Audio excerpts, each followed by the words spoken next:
I'm proud of myself for having a house to my name. My father didn't contribute anything, and frankly, I didn't want to take anything even if he had asked. Around late November of last year, my childhood friend, with whom my cousin and I are very close, died from a car accident.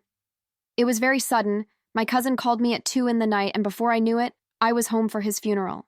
Needless to say, I was in a bad mental place in the days leading up to and following his funeral, so I decided to move back home until after Lunar New Year, which is 2 weeks away, to take care of my grandmother. But I was also hoping a change of scenery would do me some good.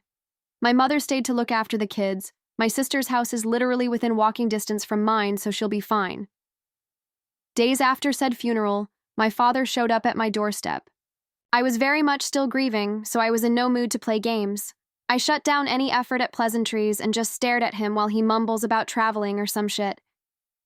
Then he told me that his mistress's second child, a girl, is attending college in my city next summer, and suggested we meet and be friends. I just laughed and told him to fuck off.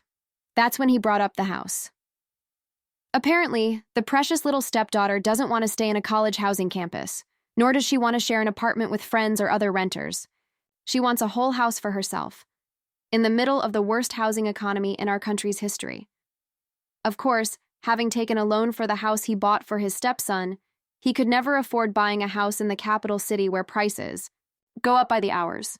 In an attempt to please his mistress, he came to me, asking for money. I kid you not. This man literally dropped my sister off in a foreign city and told her to fend for herself when she went to college the first time, and now he wanted to bend over backwards for a child that isn't even his, while asking for money from his son, who he loudly claimed that he'd rather see dead. I truly can't comprehend the gears in his head. Little did he know, he poked me at the worst moment possible. I was still grieving a lost friend. I ripped him a new one, detailing things I didn't even know where it came from. I was mentally checked out when my mouth did the work, and towards the end I cracked my voice a little. He tried to argue a bit, but after my aunt and cousin showed up, they live nearby, he bolted.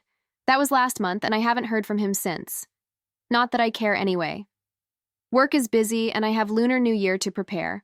I'll admit that encounter didn't do me any good. It stings. TBH, having your father prioritize a child that's not even his over his son and daughter. I've had sleepless nights over it, trying to think of a good reason, maybe something we did or something in his life that was so unsatisfying that he had to seek it elsewhere, and not within his own family. I've come to accept that even though I always say I'm over it, deep down I'm still hoping for a reunion, hoping that one day he will come to his senses and try to make amends. It's a long shot,